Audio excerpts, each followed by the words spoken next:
So welcome. आज हम करने वाले हैं angular momentum equation for the fluid lawn sprinkler के एग्जांपल की हेल्प से। तो स्टार्ट करते हैं। सबसे पहले तो हमें पता है न्यूटन सेकंड लॉ के हिसाब से, that is if net force is acting on the any system और particle then it will leads to change in its linear momentum. ठीक है। सिमिलरली रोटेटिंग फ्लूइड के लिए क्या होता है, if net torque is acting on any body then it leads to change in its angular momentum. ठीक है। तो ये पार्टिकल या बॉडी के लिए होता है। सिमिलरली कंट्रोल वॉल्यूम के लिए अगर हम एंगुलर मोमेंटम बैलेंस लिखते हैं फ्लूइड के लिए, तो क्या होता है कि मतलब whatever the torque, let me write in the form of symbols. So the net torque acting on the what we say control volume which is exerted by the element, मतलब ये जो नेट टॉर्क एक्ट कर रहा है CV पर, plus जो angular momentum में rate of change हो रहा है ड्यू टू इनकमिंग फ्लूइड। ठीक है, लाइक दिस। ये एक एक टर्म का सिग्निफिकेंस देखेंगे हम स्टेप बाय स्टेप। पहले सिर्फ बैलेंस लिखता हूं मैं। ये किसके बराबर होता है, इट इज इक्वल टू जितना एंगुलर मोमेंटम में चेंज हुआ ड्यू टू आउटगोइंग फ्लूइड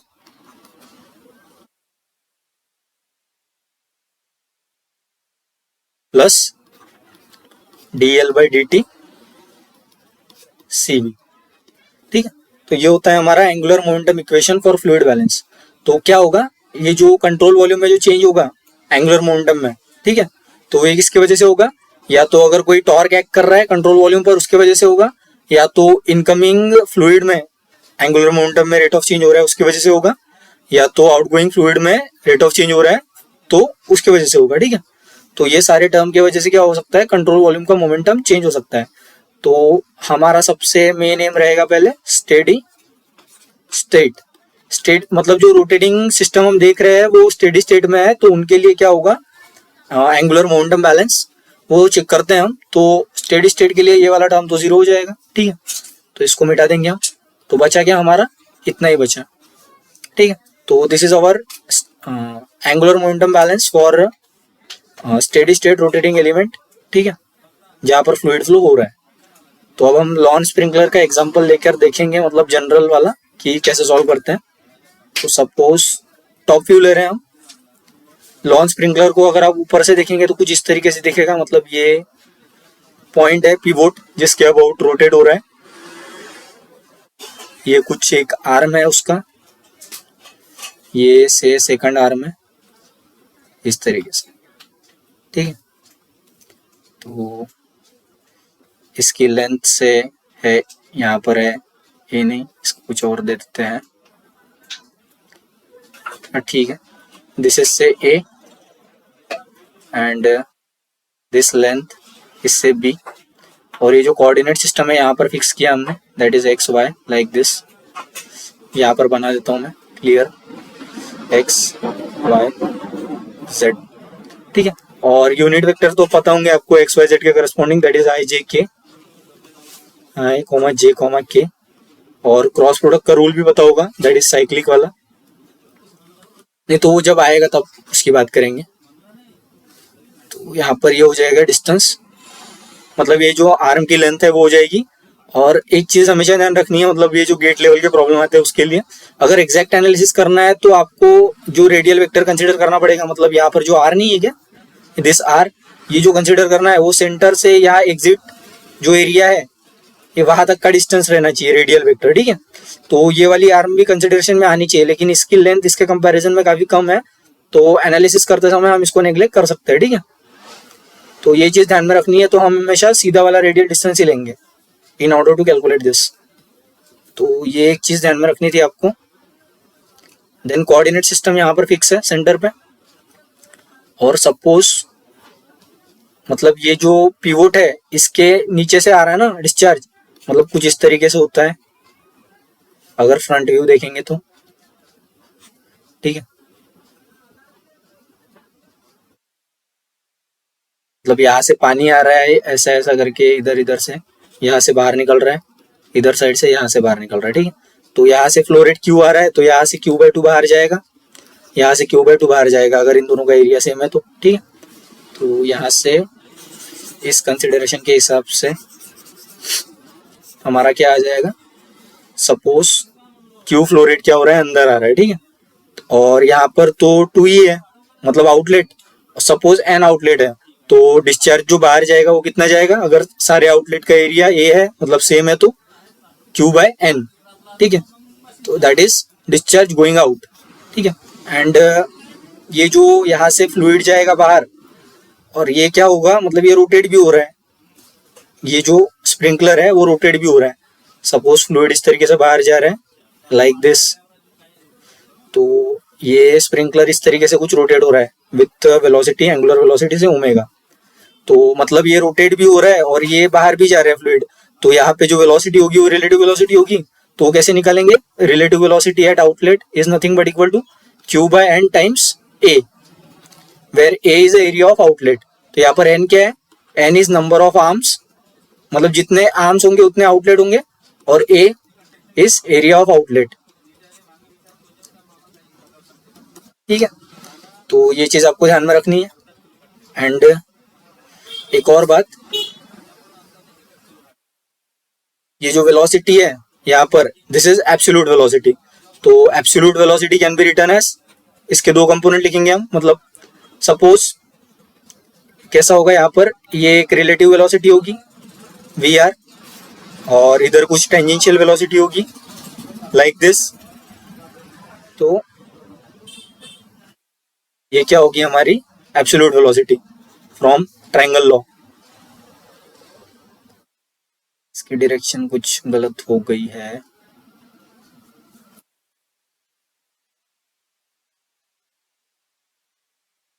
ठीक है। तो सपोज रिलेटिव वेलोसिटी कुछ इस तरीके से बन रही है हमारी, और ये जो पेरिफेरल वेलोसिटी होगी that is omega times r, मतलब r इज रेडियल डिस्टेंस, ये कुछ इस तरीके से बनेगी। तो हमारी जो एब्सोल्यूट वेलोसिटी होगी वो कैसे बनेगी, हम starting point of first vector से end point of last vector, कुछ इस तरीके से बनेगी ये। मतलब absolute velocity is nothing but u plus VR ना, तो u प्लस VR क्या हो जाएगा,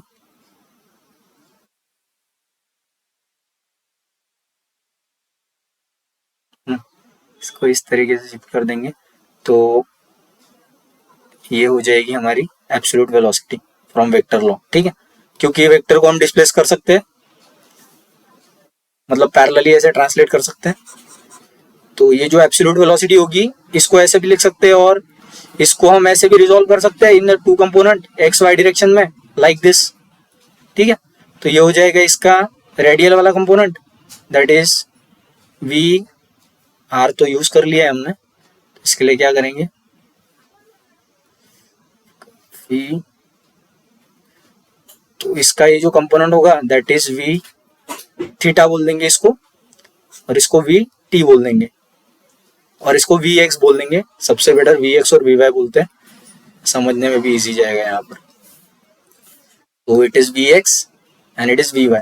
तो एक इसको रिजोल्व किया हमने एब्सोल्यूट वेलोसिटी को, इसको ऐसे भी लिख सकते हैं और सिमिलरली इसको ऐसे भी लिख सकते हैं, that is VX I cap plus VY J cap, ठीक है।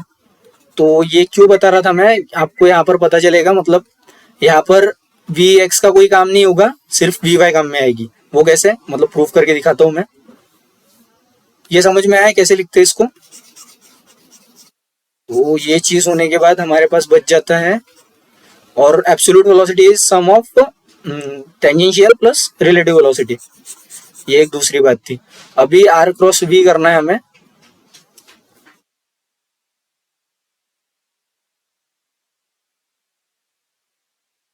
तो क्या हो जाएगा हमारा, तो रेडियल वेक्टर तो हमेशा या तो प्लस आई की तरफ रहेगा या तो माइनस आई की तरफ रहेगा, ठीक है। तो सपोज हम सब पॉजिटिव पॉजिटिव मानते हैं, तो सपोज पहले जनरली लिखते हैं इसको, तो R will be in i cap direction, और V क्या हो जाएगा, VX i cap plus VY J cap, ठीक है।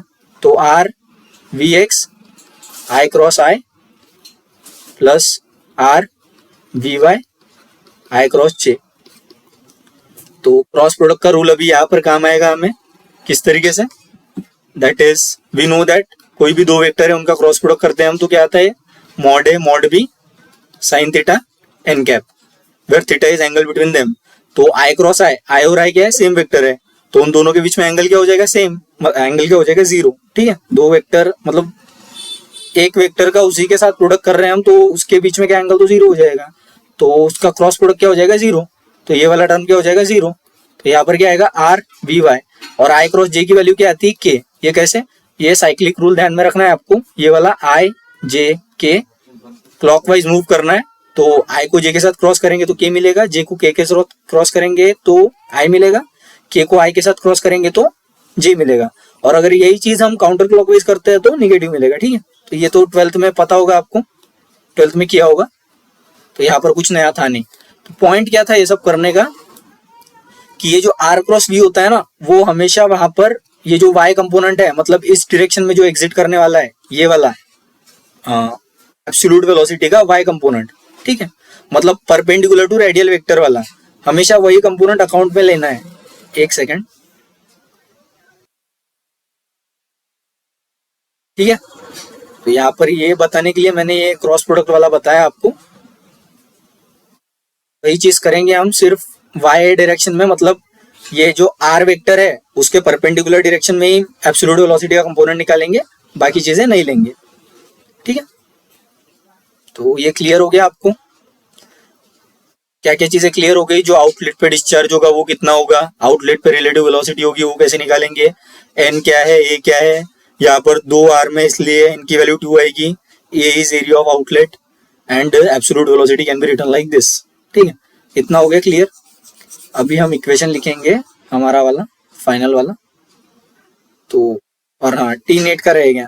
तो नेट टॉर्क क्या है, मतलब ये जो पिवोट है ना, सॉरी इरेजर है अभी तक, ये जो पिवोट है यहाँ पर बियरिंग भी होंगे घूम रहे, तो क्या होगा, मतलब वो जो रोटेशन है उसको रेजिस्ट करने की कोशिश करेगा, तो फ्रिक्शनल टॉर्क कुछ पैदा होगा। ठीक है, तो जो फ्रिक्शनल टॉर्क जनरेट होगा उन सबको भी हम इस इक्वेशन में अकाउंट कर सकते हैं। तो ये टॉर्क वाली चीजें वहां से आती है, मतलब ये टॉर्क एज अ लॉस भी रह सकता है, या तो हम एक्सटर्नली भी अप्लाई कर सकते हैं, और जनरली मतलब ये बियरिंग की वजह से फ्रिक्शनल लॉस वाला ही होता है, तो टॉर्क वाला टर्म वहां से आता है मतलब इस इक्वेशन में। मतलब ये तो इक्वेशन तो जनरली है, मतलब अगर हमें यूज करना है, अप्लाई करना है, तो हम जो रखते हैं टॉर्क वाला टर्म वो कहाँ से आते हैं, मतलब ये जो बियरिंग में लॉसेस वगैरह होते हैं तो उसको अकाउंट करने के लिए, मतलब उसके वजह से फ्रिक्शनल टॉर्क जनरेट होता है। ठीक है, तो ये टॉर्क वाला भी हो गया। अभी बस हमें इक्वेशन में पुट करना है एंड सॉल्व करना है। तो और एक चीज कर लेते हैं हम, दैट इज ये जो इनलेट है, ठीक है, इनलेट कुछ इस तरीके से हो रहा है, तो यहाँ पे जो रेडियल वेक्टर है वो क्या हो जाएगा, जीरो। ठीक है, इनलेट पर, ठीक है ना, यहाँ पर कोऑर्डिनेट सिस्टम है हमारा, तो इनलेट वाला टर्म क्या हो जाएगा इसके लिए, जीरो। तो सिर्फ बचा क्या, आउटलेट वाला टर्म। तो आउटलेट वाले के लिए सॉल्व करेंगे, तो फ्रिक्शनल टॉर्क सपोज रोटेशन इस डायरेक्शन में हो रहा है, तो फ्रिक्शन टॉर्क क्या करते हैं हम, मतलब रोटेशन के अपोजिट डायरेक्शन में लग रहा है ऐसा मानते हैं, ज्यादा ही बढ़ोगे लाइक दिस,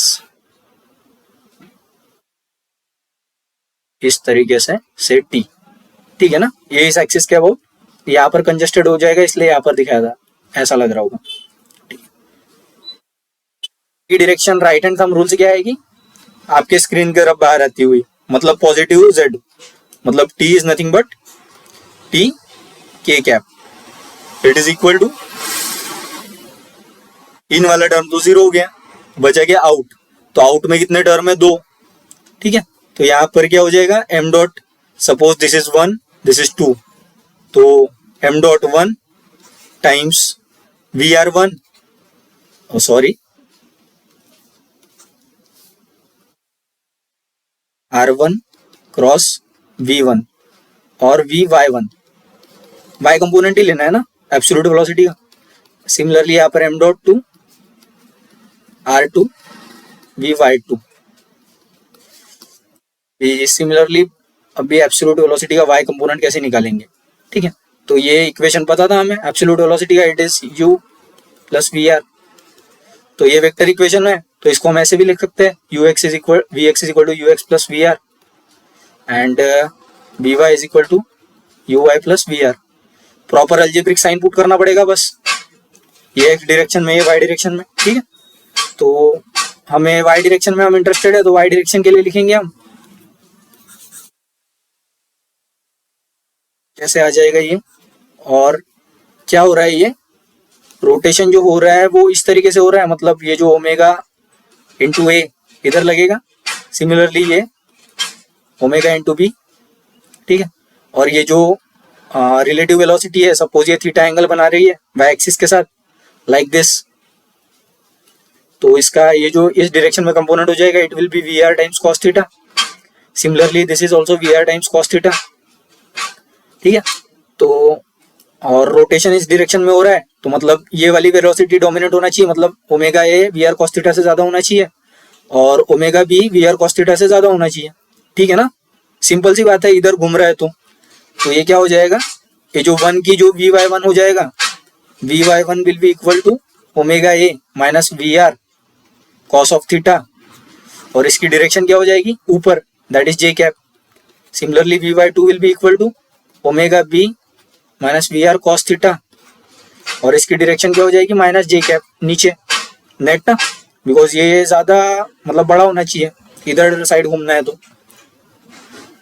ये चीज हो गई अभी। और R1 का भी लिख ही लेता हूँ, नहीं तो बाद में और फिर ऊपर बार बार आना पड़ेगा। तो R1 will be equal to, vector है ये, R1 क्या हो जाएगा, it is a times minus i cap, ठीक है ना। डिस्टेंस इज a और डायरेक्शन माइनस x की तरफ है। Similarly R2 v times i cap, positive side है वो ओरिजिन से, ठीक है। क्लियर हो गया। M1 M2 भी बता ही देता हूँ।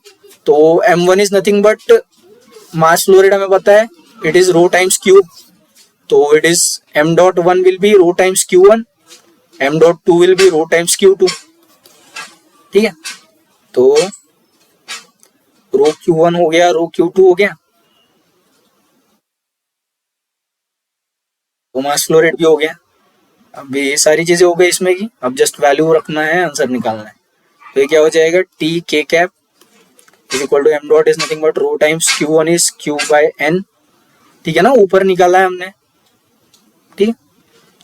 और R1 is minus a i cap cross omega a minus we r cos theta times j cap plus rho q by n v i cap cross omega b minus we r cos theta j cap, और ये minus है, total minus j cap है, ठीक है, minus भूलना नहीं है, ठीक है, कहीं पे भी।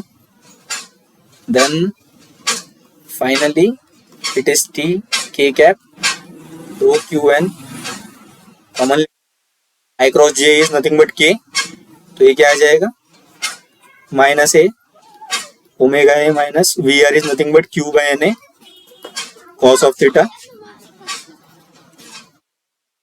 It is k cap plus, नीचे लिखता हूँ ऊपर जगह नहीं है,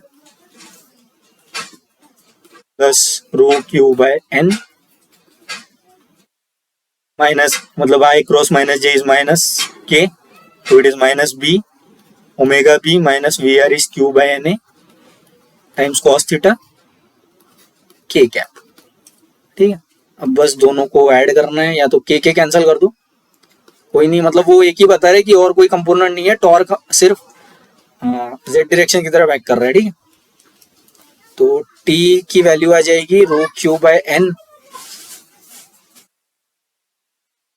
हैंड राइटिंग भी बराबर नहीं आ रही है, rho q by n minus में it will be a, minus common ले लिया दोनों का, omega a minus q by n a cos theta plus b omega b minus q by n a cos of theta. तो इस तरीके से launch sprinkler के प्रॉब्लम के साथ हमको डील करना पड़ेगा। ये एक्सप्रेशन याद करने की बिल्कुल जरूरत नहीं है, ठीक है। तो ये मैं बता रहा था, कोई भी अगर जनरल चीज रहेगी तो आप कैसे कर सकते हैं, ठीक है। ये तो हो गया जनरल के लिए। अब 2-4 प्रॉब्लम करेंगे हम कुछ अगले वीडियोस में, तो उससे आपको क्लियर हो जाएगा कैसे करना है। तो कैसे डील करते हैं वो समझ में आ गया होगा। कुछ और कंफ्यूजन बच गया है इसमें तो मुझे बता देना, मैं बता दूंगा। तो बाकी इतना काफी है किसी भी लॉन स्प्रिंकलर के प्रॉब्लम को डील करने के लिए, ठीक है। ये अगर आपको डायरेक्शन मतलब क्वेश्चन में नहीं दी है कि टॉर्क किधर लग रहा है, ओमेगा किधर है, तो शुरुआत में अपने तरफ से कुछ मानना है, ठीक है। और बाद में ये omega a minus we r cos theta क्यों लिया वो भी समझ में आया होगा आपको, क्योंकि घूमना है इसको इधर, तो ये वाला टर्म इससे बड़ा रहना चाहिए, ठीक है ना, कॉमन सेंस वाली बात है। तो ये वाली चीज आपको भी ध्यान रखनी है। अगर ओमेगा की डायरेक्शन नहीं दी है और आप अपनी तरफ से ओमेगा मान रहे हैं, तो omega a minus we r cos theta करना है, ठीक है। तो वो वाली डायरेक्शन हो जाएगी आपकी नेट डायरेक्शन, किसकी, वाई डायरेक्शन में वेलोसिटी वाले की। और यहाँ पर सिर्फ वाई वाली वेलोसिटी क्यू वाई वो भी ऊपर निकाल के दिखाया मैंने, और जो बाकी चीजें होती है वो भी सारी कर ली हमने, ठीक है। तो और कुछ डाउट होगा तो बताइए कमेंट करके, एंड थैंक्स फॉर वॉचिंग।